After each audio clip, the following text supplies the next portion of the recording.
Hello everyone, welcome to my channel entertaining woods world of entertainment. आज मैं review करने जा रहा हूँ 1981 में आई फिल्म कालिया, जो एक सक्सेसफुल एक्शन थ्रिलर फिल्म थी जिसमें अमिताभ बच्चन ने टाइटल रोल निभाया था। कल्लू यानी अमिताभ बच्चन अपने भाई कादर खान, आशा पारेख और उनकी छोटी सी बेटी के साथ रहता है। वैसे तो वो समझदार है, लेकिन अपना ज़्यादा समय पड़ोसियों के बच्चों के साथ खेलने कूदने में बर्बाद करता रहता है। कादर खान अमजद खान की फर्म में काम करते हैं और एक दुर्घटना में उनके दोनों हाथ कट जाते हैं। अमिताभ अपने भाई के बॉस यानी अमजद खान के पास जाता है, पैसों की मदद मांगता है, लेकिन अमजद खान पैसे देने से इनकार कर देता है और पैसे लेने के लिए अमिताभ उनके घर में चोरी करने के लिए जाता है। पैसे लेकर आता है घर, लेकिन तब तक बहुत देर हो चुकी होती है। उनके भाई की मौत हो चुकी होती है। उसी समय पुलिस आती है। अमजद खान अमिताभ बच्चन को अरेस्ट करवा देता है और अमिताभ बच्चन को जेल हो जाती है। जेल में उसकी मुलाकात होती है के.एन. सिंह, देव कुमार और हीरा लाल, जो छठे हुए बदमाश है। और इसके साथ शुरू होता है अमिताभ का कल्लू से कालिया तक का सफ़र। जब जेल से रिलीज़ होता है अमिताभ, तो वो एक अलग रूप ले चुका होता है। थोड़ा डरना बंद हो चुका होता है, मारपीट करने लग जाता है और उसके एक मिशन है अमजद खान से बदला लेना। अमिताभ अपने साथियों के साथ, इन तीनों के साथ वो पार्टनरशिप कर लेता है, के.एन. सिंह, देव कुमार और हीरा लाल के साथ। वो इसे बताते हैं कि अमजद खान की कमज़ोरी सोना है, तो ये उसका सोना लूटना शुरू कर देते हैं। सोना लूटते हैं, अमिताभ उसकी मिल को आग लगा देता है और फिर 2 साल की जेल हो जाती है। यहाँ पर जो उसके तीनों साथी हैं वो आशा पारेख को बताते हैं कि अमिताभ बहुत बड़े बिजनेस में उनका पार्टनर है और किसी काम से विदेश गया हुआ है और नया घर, नई गाड़ी उन्हें दे देते हैं। इसी तरह अमिताभ का जेल का सफ़र आना जाना शुरू रहता है। जेल में अमिताभ की मुलाकात प्राण से होती है, जिसका खुद का एक अतीत है।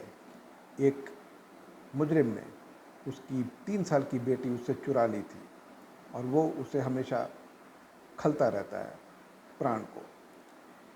एक दिन आशा पारेख को पता चल जाता है कि अमिताभ एक अपराधी है। वो उसे छोड़कर जाना चाहती है, लेकिन अमिताभ उससे वादा करता है कि वो अपराध की दुनिया ही छोड़ देगा। तो फिर आशा पारेख बोलती ठीक है, अपराध की दुनिया छोड़ दो। तो फिर अमिताभ बोलता ठीक है, मैं अपराध की दुनिया छोड़ देता हूँ, आप मत जाइए। वो अमजद खान को फ़ोन करता है, उससे मिलने के लिए बुलाता है कि आओ एक मीटिंग करते हैं और हम समझौता करते हैं। लेकिन अमजद खान वहाँ पे जब मीटिंग करने के लिए आने वाला होता है, तो सुधीर जो उसका असिस्टेंट रहता है, वो अमजद खान की गाड़ी में बम लगा देता है कि उसे मार दे, जिसका पता अमजद खान को चल जाता है। तो अमजद खान सुधीर का मर्डर करके अमिताभ को इस खून के जुर्म में फंसा देता है। पुलिस को बताता है, पुलिस आकर अमिताभ को पकड़ के ले जाती है। और जब कोर्ट में केस चलता है, तो सबसे हैरानी की बात यह होती है कि आशा पारेख ये गवाही देती है कि ये खून अमिताभ ने किया है और उसने उसे खून करते हुए देखा है। जब ये सुनता है अमिताभ, तो वो अपने वकील से कहता है कि उसकी भाभी से कोई भी सवाल पूछने की ज़रूरत नहीं है, कि अगर उसकी भाभी ने कहा है कि मैंने खून किया है, तो ज़रूर मैंने किया है। और वो एक वालिद जुर्म कर लेता है, उसे वापस जेल हो जाती है और जेल में उसकी मुलाकात फिर प्राण से होती है, जिसके साथ उसको एक टेंशन शुरू हो चुका होता है।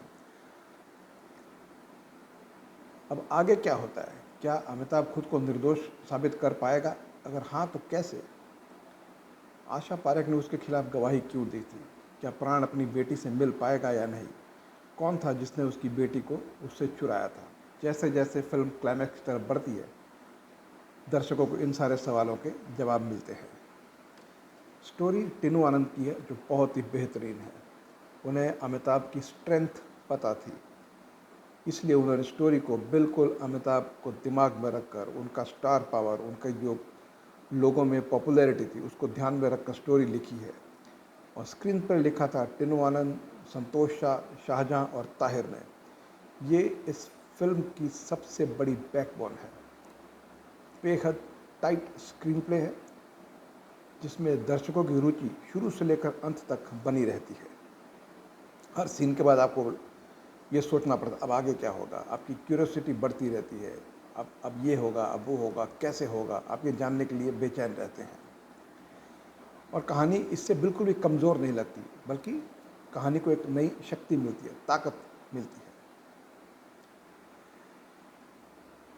और इस फिल्म में कई ऐसे सीन्स हैं जो आपको आज भी याद हैं। अगर आपने फिल्म देखी है 1981 में जब आई थी, तो जैसे अमिताभ और प्राण के बीच का टक्कर, अमिताभ और अमजद खान के बीच के डायलॉग्स, बॉब क्रिस्टो के साथ अमिताभ की लड़ाई, वो आइकॉनिक डायलॉग, हम जहाँ खड़े हो जाते हैं लाइन वहीं से शुरू होती है। ये डायलॉग्स, फिल्म का डायलॉग लिखे थे इंदर राज आनंद, जो टिनू आनंद के पिता हैं।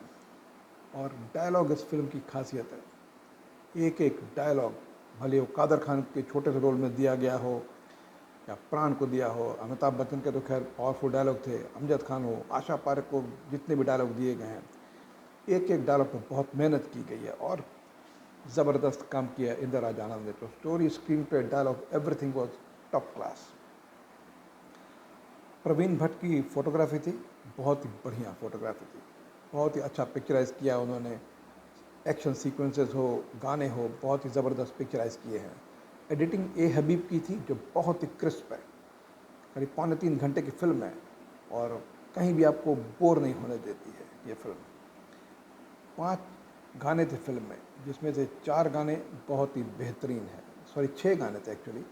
4 गाने बहुत ही बेहतरीन थे। मजरू सुल्तानपुर ने लिखे गाने, आर डी बर्मन का म्यूज़िक था।